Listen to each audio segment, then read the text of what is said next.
Assalamualaikum warahmatullahi wabarakatuh. Di sini kami dari kelompok 9 akan mempresentasikan tentang resume dari buku Sistem Engineering Fundamental chapter 15 dan chapter 16. Berikut adalah anggota dari kelompok kami. Yang pertama ada Muhammad Nurholis dengan NPM 3 digit terakhir 0,053. Lalu ada Ilham Akbar Pradana dengan NPM 3 digit terakhir 062. Lalu ada Yohanes Dimas WW dengan NPM 3 digit terakhir 112 dan saya sendiri Muhammad Afifuddin dengan NPM 3 digit terakhir 187.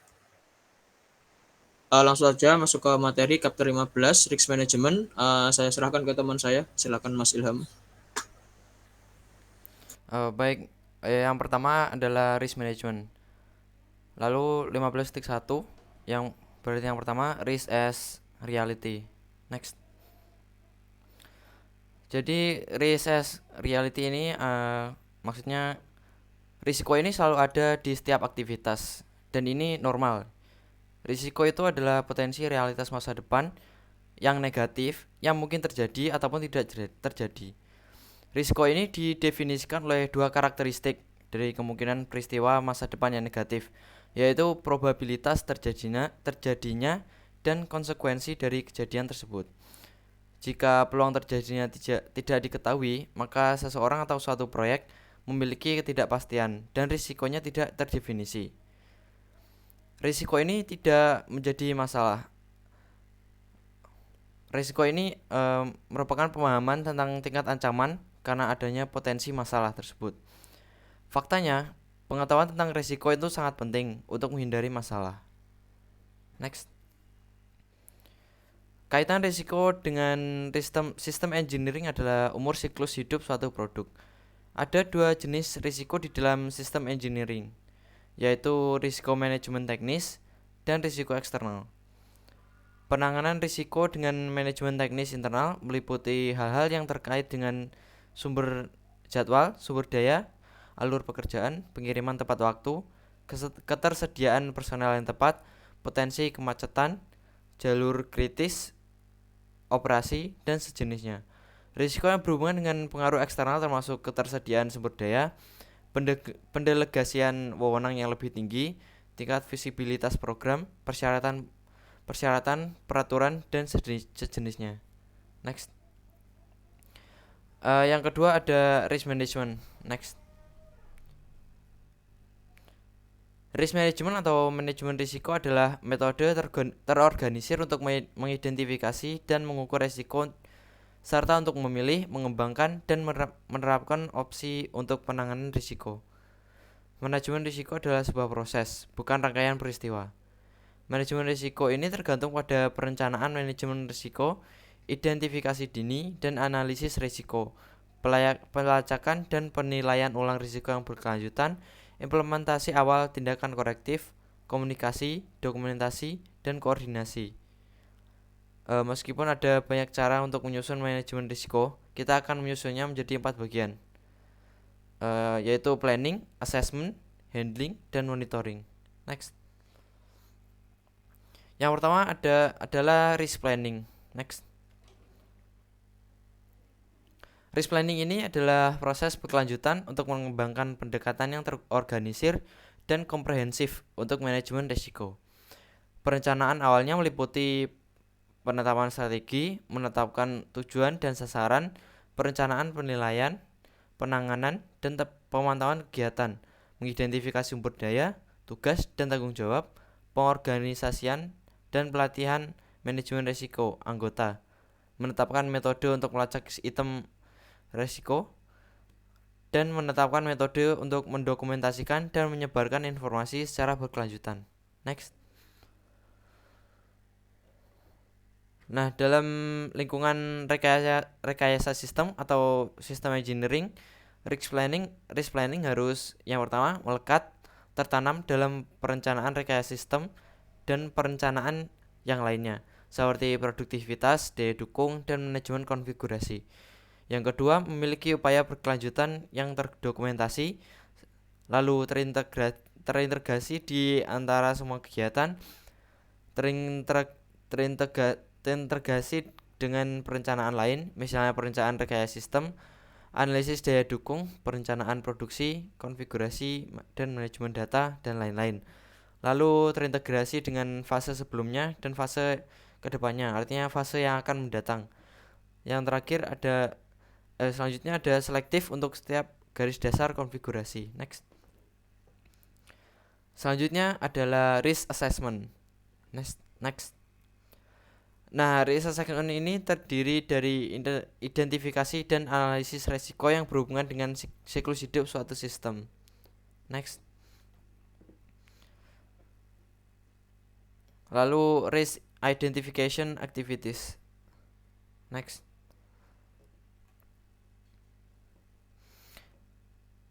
Kegiatan identifikasi risiko atau risk identification activities ini menetapkan risiko apa yang menjadi perhatian. Kegiatan ini meliputi yang pertama mengidentifikasi sumber dan pemicu dari risiko atau ketidakpastian. Yang kedua mengubah ketidakpastian menjadi risiko. Yang ketiga mengukur risiko, mengukur besarnya dari risiko, lalu menetapkan probabilitas dan menetapkan prioritas dari item risiko. Next. Lalu upaya identifikasi risiko juga dapat mencakup kegiatan yang membantu menentukan probabilitas atau konsekuensi dari item risiko seperti menguji dan menganalisis ketidakpastian, menguji memahami probabilitas dan konsekuensi. Lalu yang terakhir kegiatan yang mengukur risiko dengan sifat kualitatif dari perkiraan yang tinggi, sedang, dan rendah. Next. Selanjutnya adalah risk analysis activities.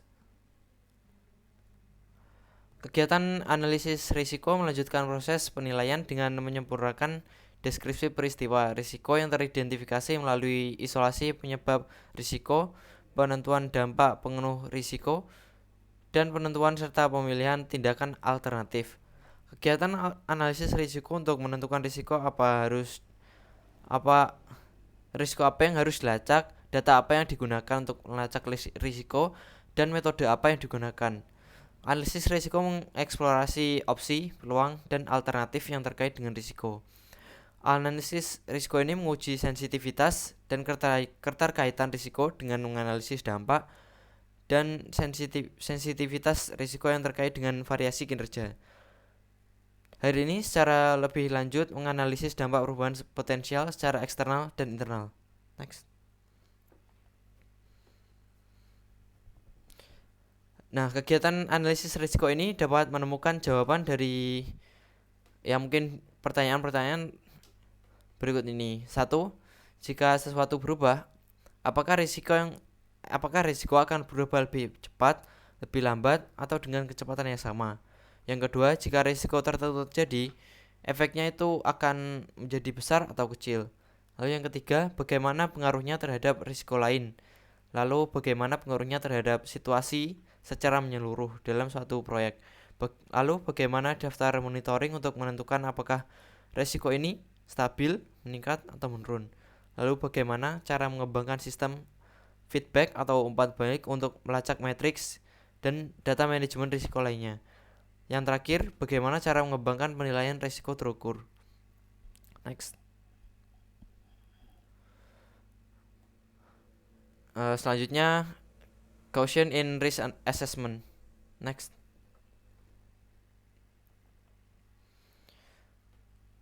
Nah, kita dalam mempelajari suatu risiko tidak boleh hanya bergantung pada nilai numerik, seperti misalnya data angka yang telah didapatkan dari simulasi dan analisis. Nah, kita harus tidak boleh mengabaikan sumber nyata dan konsekuensi dari risiko. Pengujian ini tidak menghilangkan risiko ya. Hal ini hanya menyediakan data untuk menilai dan menganalisis risiko. Yang terpenting kita harus berhati-hati dalam manipulasi angka relatif seperti indeks risiko, skala risiko. Bahkan skala tersebut berdasarkan pendapat ahli sebagai data terukur. Hal-hal tersebut adalah informasi yang penting, tetapi sebagian besar subjektif dan relatif, yang berarti mereka tidak selalu mendefinisikan risiko secara kuat. Angka-angka tersebut seperti skala dan indeks harus menjadi subjek analisis berdasarkan sensitivitas. Next. Selanjutnya adalah risk handling yang dijelaskan oleh Mas Yohanes. Silakan.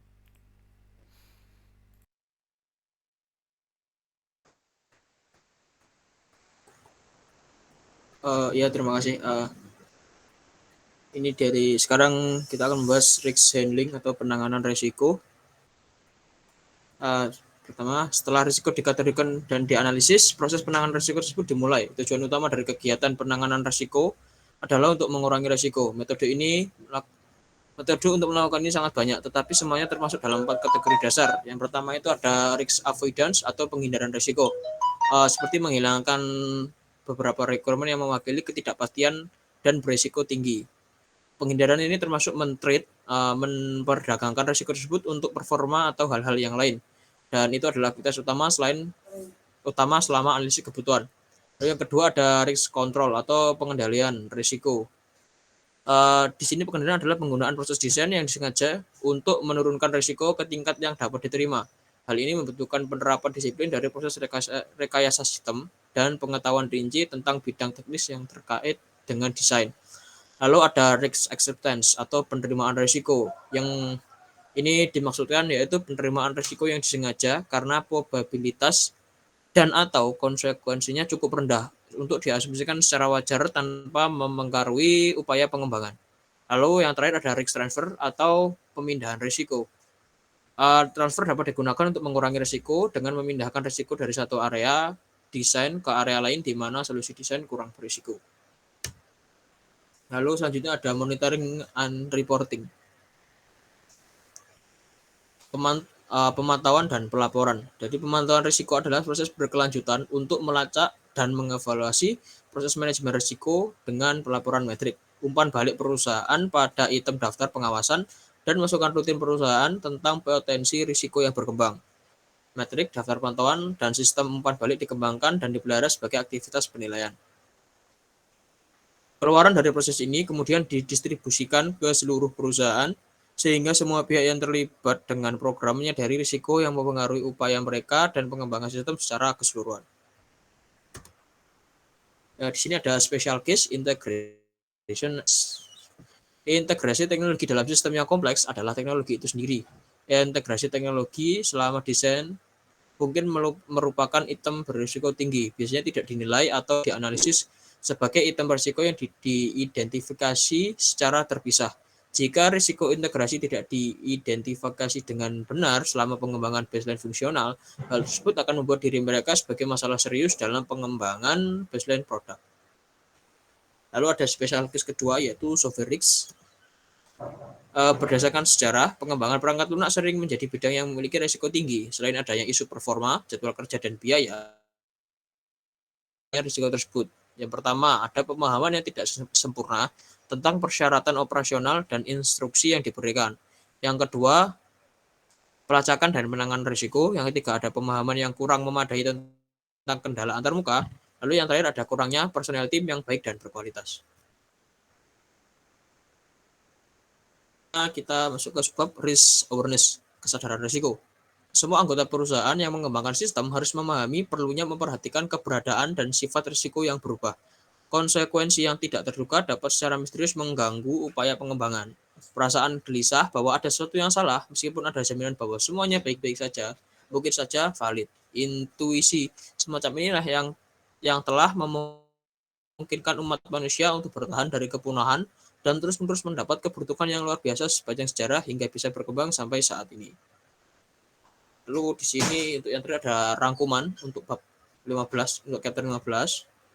Yang pertama yaitu risiko itu selalu ada dalam setiap aktivitas. Yang kedua, risiko dapat dibagi menjadi dua karakteristik dari kemungkinan terjadinya peristiwa negatif di masa depan. Yaitu yang pertama ada kemungkinan terjadinya risiko, dan yang kedua ada konsekuensi dari risiko tersebut. Lalu berikutnya, manajemen risiko dapat dikaitkan dengan pengetahuan yang tepat tentang kemungkinan atau probabilitas. Lalu berikutnya ada manajemen risiko merupakan bagian penting dan integral dari sistem engineering. Lalu resiko dan ketidakpastian harus diidentifikasi, dianalisis, ditangani, dan dilacak. Lalu berikutnya ada 4 metode dasar dalam penanganan risiko, yaitu avoidance, penghindaran, lalu pengendalian, kontrol, lalu penerimaan, acceptance, dan pemindahan atau transfer. Lalu berikut yang terakhir, risiko program dapat diklasifikasikan sebagai rendah, sedang, atau tinggi, tergantung pada konsekuensi dan kemungkinan terjadinya. Klasifikasi risiko harus didasarkan pada data terukur sejauh mungkin. Sekian tentang chapter 15. Selanjutnya melanjutkan ke chapter 16. Saya serahkan ke teman saya, Mas Yohanes. Ya, sebelumnya terima kasih. Sekarang kita akan membahas tentang chapter 16, yaitu System Engineering Planning. Bisa dilanjut. Nah, pada bahasan pertama di 16.1 itu, Why Engineering Plans. Mari kita bisa langsung lanjut.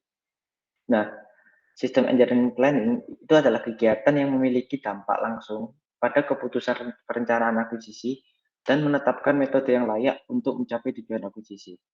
Nah, manajemen menggunakan sistem engineering planning ini untuk yang pertama, memastikan bahwa semua kegiatan teknis diidentifikasi dan dikelola, lalu mengkomunikasikan pendekatan teknis ke tim pengembang yang luas, lalu memutuskan tentang dokumen dan implementasi teknisnya, lalu juga menetapkan kriteria nilai seberapa baik upaya pengembangan sistem dalam memenuhi pelanggan dan kebutuhan manajemen. Bisa dilanjut? Nah, dari sisi teknikalnya, perencanaan teknis ini dapat didokumentasikan dalam Engineering Management Plan yang terpisah atau digabungkan ke dalam rencana pengelolaan program yang luas dan terintegrasi. Rencana ini pertama kali dibuat di proyek atau di program awal selama analisis persyaratan awal. Analisis persyaratan dan perencanaan teknis ini terkait secara inherent atau permanen karena persyaratan analisis ini menetapkan pemahaman tentang apa yang harus disediakan. Nah, pemahaman ini sangat mendasar untuk pengembangan rencana rinci. Nah, untuk menjadi berguna, sistem engineering plan harus diperbarui secara berkala. Untuk mendukung pengambilan keputusan manajemen, pembaruan besar biasanya akan terjadi setidaknya sebelum tonggak pencapaian manajemen diputuskan. Namun, pembaruan harus dilakukan yang diperlukan antara tonggak manajemen untuk menjaga agar rencana tersebut terkini untuk mencapainya tujuan informasi, komunikasi, dan dokumentasi. Jadi lanjut. Nah, kita akan lanjut ke pembahasan 16.2, yaitu elemen dari technical plans. Jadi lanjut. Nah, jadi technical plan yang berhubungan dengan sistem engineering plan ini harus mencakup informasi yang cukup untuk mendokumentasikan tujuan dan metode upaya rekayasa sistem. Rencana harus mencakup mengikuti ini. Pertama, ada introduction yang menyatakan tujuan dari upaya rekayasa dan deskripsi dari sistem yang sedang dikembangkan. Yang kedua, deskripsi dari teknik strategi yang mengikat supaya rekayasa ke perencanaan manajemen tingkat yang lebih tinggi. Yang ketiga, ada penjelasan tentang bagaimana rekayasa sistem proses akan disesuaikan dan terstruktur untuk menyelesaikan tujuan yang dinyatakan dalam strategi, yaitu ini disebut juga dengan impact on the technical strategy. Setelah itu, ada organization plans yang menggambarkan struktur organisasi yang akan mencapai dari sistem engineering plan. Terus yang terakhir ada research plan, yaitu sumber daya planning dari sumber daya yang mengidentifikasi perkiraan pendanaan dan jadwal yang diperlukan untuk mencapai strategi.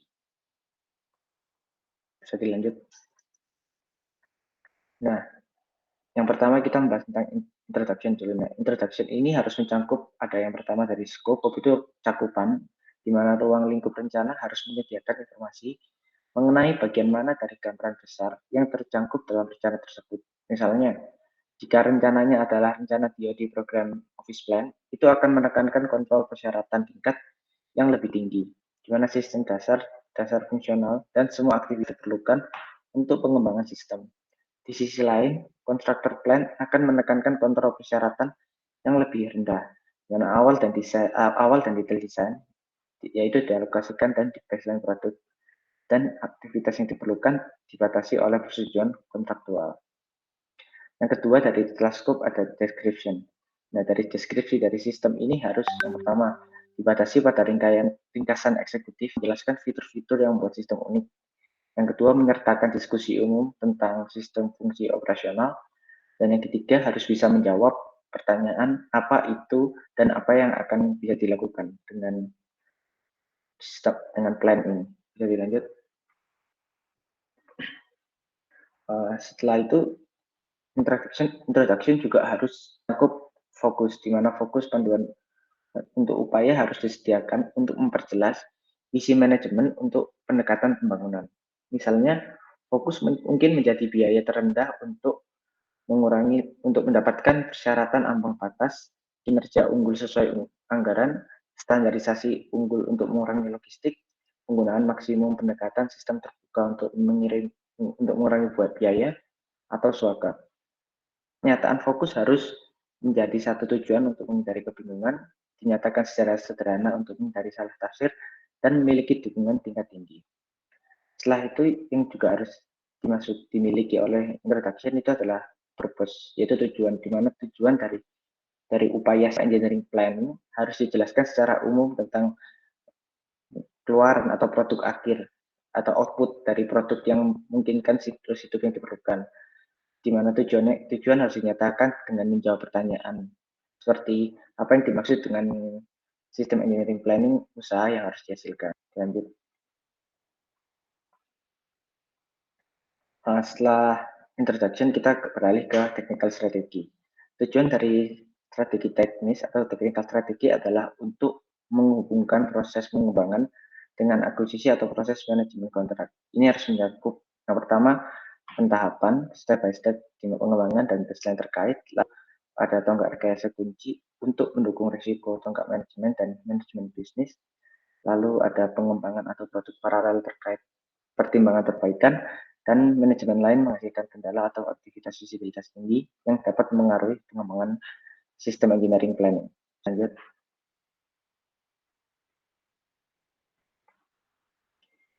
Nah, tadi yang tonggak tadi ada pacing dan milestone, di mana kita harus mengetahui perkembangan pentahapan dan bagian harus menggambarkan pendekatan untuk pentahapan upaya rekayasa, termasuk menyesuaikan proses dasar yang dijelaskan dalam buku ini untuk alasan. Pertimbangan strategi juga harus mencakup diskusi tentang bagaimana desain dan verifikasi ke produksi dan lapangan. Area ini harus mengidentifikasi bagaimana produksi akan bertahap, termasuk penggunaan produksi awal tingkat terbatas dan pembelian lead time yang lama. Dan dukungan awal itu akan membutuhkan koordinasi yang signifikan antara pengguna dan komoditas akuisisi. Lalu setelah itu juga ada parallel development and product improvement, yaitu program pengembangan paralel diperlukan agar sistem dapat dunia untuk diidentifikasi dan antara hubungan supaya dapat dijelaskan, di mana setiap strategi peningkatan produk juga harus diidentifikasi. Pertimbangan seperti pengembangan evolusioner dan produk yang direncanakan sebelumnya harus dijelaskan secara memadai untuk menunjukkan bagaimana mereka akan masuki fase upaya secara keseluruhan. Bisa dilanjut.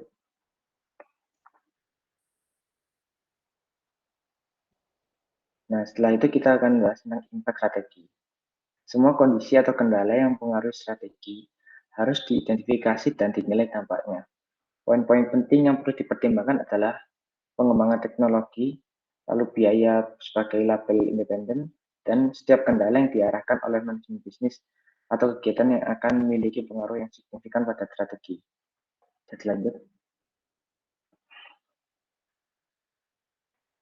Nah, impact strategi ini harus mencakup sama teknologi kritis, di mana diskusi kritis teknologi harus mencakup risiko yang terkait dengan teknologi penting pembangunan dan dampaknya terhadap strategi, lalu juga hubungan dengan pengembangan dasar dan potensi dampak pada pembangunan secara keseluruhan. Nah, setelah itu ada masalah manajemen, di mana masalah manajemen yang menimbulkan perhatian khusus untuk strategi pembangunan dapat mencakup berbagai kemungkinan masalah. Dalam umumnya masalah manajemen yang diidentifikasi sebagai masalah strategi engineering adalah masalah yang mempengaruhi kemampuan untuk mendukung strategi manajemen. Bisa dilanjut. Lalu ada dari sisi organization, perencanaan manajemen rekayasa sistem harus mengidentifikasi struktur yang akan mengembangkan sistem. di mana perencanaan organisasi harus membahas bagaimana integrasi disiplin teknis yang berbeda, manajer fungsi utama, dan pemangku kepentingan lain yang akan dicapai untuk mengembangkan tim. Area perencanaan ini harus menggambarkan bagaimana tim multidisiplin akan dilaksanakan, bagaimana tim akan diatur, ditugaskan, dan dilatih. Nah, sebuah tim di tingkat sistem harus didukung upaya ini. Jadi ini akan menyangkut bagaimana manajemen dari pengembangan sistem ini dan peran-perannya untuk mencapai tujuannya. Bisa dilanjut. Dan yang terakhir ada research, di mana rencana tersebut harus mengidentifikasi anggaran untuk pengembangan teknis. Dana yang dibutuhkan matriks terhadap jadwal kalender berdasarkan jadwal berbasis acara dan strategi. Hal ini harusnya menetapkan garis waktu pengembangan dasar dengan perkiraan pengeluaran tingkat tinggi. Kekurangan danaan atau jadwal harus diatasi dan diselesaikan dengan meningkatkan dana, memperpanjang jadwal, atau mengurangi persyaratan sebelum persiapan rencana. Hal ini sangat penting karena dalam pengembangan ini, dalam sistem engineering planning, dibutuhkan dana yang memungkinkan untuk melanjutkan ke selanjutnya. Sekian dari saya, akan dilanjutkan oleh teman saya, Mas Muhammad Nurholis. Silahkan. Selanjutnya ada sistem engineering proses. Next. Proses rekayasa sistem atau SEP adalah proses pemecahan masalah yang komprehensif, berulang dan rekursif. Diterapkan secara berurutan dari atas ke bawah oleh tim terintegrasi. Ini mengubah kebutuhan dan kebutuhan menjadi satu set produk, sistem, dan deskripsi proses, menghasilkan informasi untuk mengambil keputusan, dan memberikan masukan untuk tingkat pengembang berikutnya. Next. Untuk proses input, ada analisa kebutuhan. Langkah pertama dari proses adalah untuk menganalisa input proses. Analisa kebutuhan digunakan untuk mengembangkan fungsional dan kinerja persyaratan. Analisis persyaratan harus memperjelas dan mendefinisikan persyaratan fungsional dan batasan desain. Next.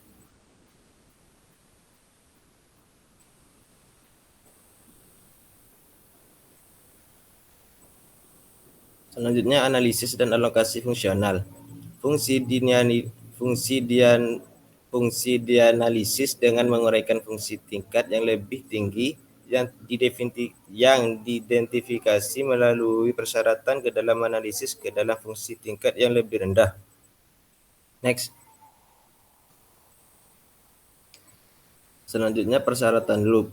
Kinerja analisis fungsional dan alokasi menghasilkan pemahaman yang lebih baik tentang persyaratan dan harus meminta pertimbangan ulang. Dari analisis kebutuhan, setiap fungsi yang diidentifikasi harus dapat dilacak kembali ke persyaratan. Proses berulang untuk meninjau kembali persyaratan ini, analisis sebagai hasil dari analisis fungsional dan alokasi disebut sebagai persyaratan loop. Next. Selanjutnya sintesis desain. Sintesis desain adalah proses mendefinisikan produk atau item dalam hal elemen fisik dan perangkat lunak yang bersama-sama membentuk dan mendefinisikan barang itu.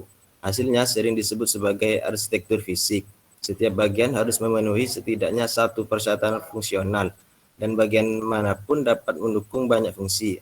Arsitektur fisik adalah struktur dasar untuk menghasilkan spesifikasi dan garis dasar. Next. Selanjutnya lingkaran desain.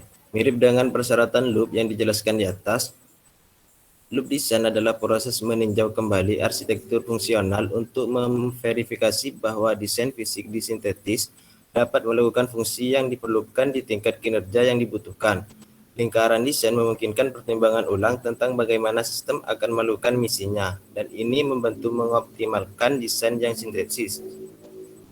Next.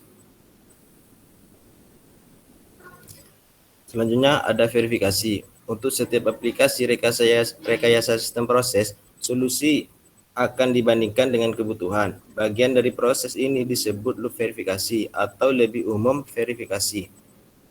Setiap persyaratan di setiap tingkat pengembangan harus dapat diverifikasi. Dokumentasi dasar yang dikembangkan selama proses rekayasa sistem harus menetapkan metode verifikasi untuk masing-masing persyaratan. Next. Selanjutnya analisis dan kontrol sistem. Analisis dan pengendalian sistem mencakup kegiatan manajemen teknis yang diperlukan untuk mengukur kemajuan, mengevaluasi dan memilih alternatif, serta mendokumentasikan data dan keputusan. Kegiatan ini berlaku untuk semua langkah proses rekayasa sistem. Next. Untuk proses outputnya, tergantung pada tingkat pengembangan. Ini akan mencakup database keputusan, arsitektur sistem atau item konfigurasi, dan baseline, termasuk spesifikasi yang sesuai dengan phase pengembangan. Secara umum, ini adalah data yang menjelaskan atau mengontrol konfigurasi produk atau proses yang diperlukan untuk mengembangkan produk tersebut. Next. Selanjutnya, organization. Next.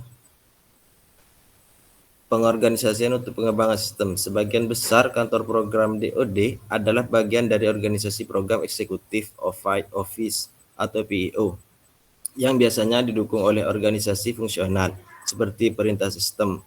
Kontraktor dan kegiatan pemerintah lainnya memberikan dukungan tambahan yang diperlukan. Membangun organisasi pengembangan sistem membutuhkan jaringan tim yang berasal dari semua organisasi ini. Jaringan ini kadang-kadang disebut sebagai perusahaan, mewakili kepentingan semua pemangku kepentingan dan menyediakan komunikasi vertikal dan horizontal. Next. Untuk sumber daya, next.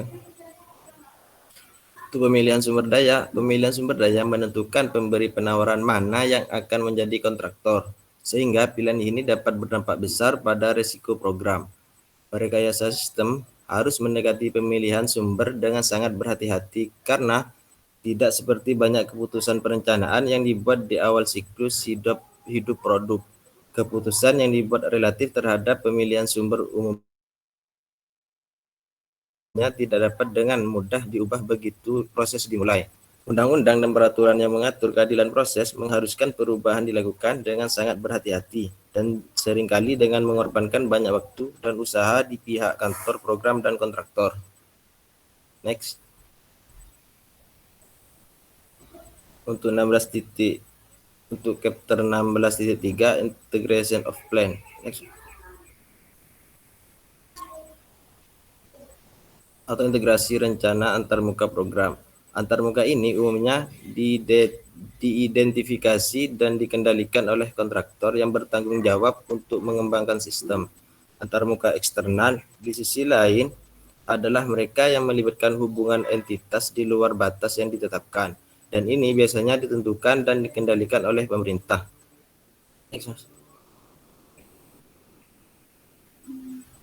Untuk chapter 16.4 ada ringkasan. Next. Untuk ringkasannya, materi yang disajikan dalam buku ini difokuskan pada detail proses rekayasa sistem klasik dan peran insinyur sistem sebagai praktisi utama, di mana aktivitas yang termasuk dalam proses tersebut. Proses rekayasa sistem yang dijelaskan telah berhasil digunakan sepenuhnya, baik dalam DoD dan pengembangan produk komersial selama beberapa dekade. Dalam pengertian itu, sedikit materi baru atau revolusioner telah diperkenalkan dalam teks ini. Next. Dua bagian pertama dari teks ini dimaksudkan untuk pertama-tama memberi pembaca gambaran umum yang komprehensif tentang rekayasa sistem sebagai praktik dan untuk menunjukkan peran yang dimainkan oleh rekayasa sistem dalam proses manajemen akuisisi DoD. Bagian 2 khususnya dimaksudkan untuk memberikan wawasan yang relatif mendetail ke dalam aktivitas spesifik yang membentuk proses tersebut. Insinyur sistem pemerintah mungkin menemukan dirinya sangat terlibat dalam beberapa kegiatan rinci yang termasuk ke dalam proses, sementara kurang terlibat dalam yang lain. Misalnya, insinyur sistem pemerintah mungkin menemukan diri mereka sangat terlibat dalam definisi dan analisis persyaratan. tetapi kurang terlibat langsung dalam tesis desain. Namun fakta bahwa insinyur pemerintah tidak secara langsung mensintesis desain tidak membebaskan mereka dari tanggung jawab untuk memahami proses dan memastikan bahwa praktik yang baik dilakukan dalam mencapai keputusan desain. Karena alasan ini, memahami detail proses yang sangat penting. Next.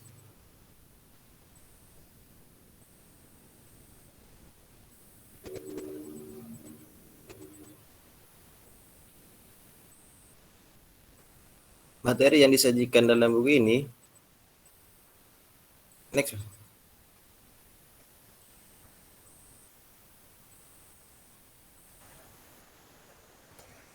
Sebenarnya sudah sampai di ujung materi. Sekian presentasi dari kelompok 9. Kurang lebihnya mohon maaf. Terima kasih sudah menyimak. Wassalamualaikum warahmatullahi wabarakatuh.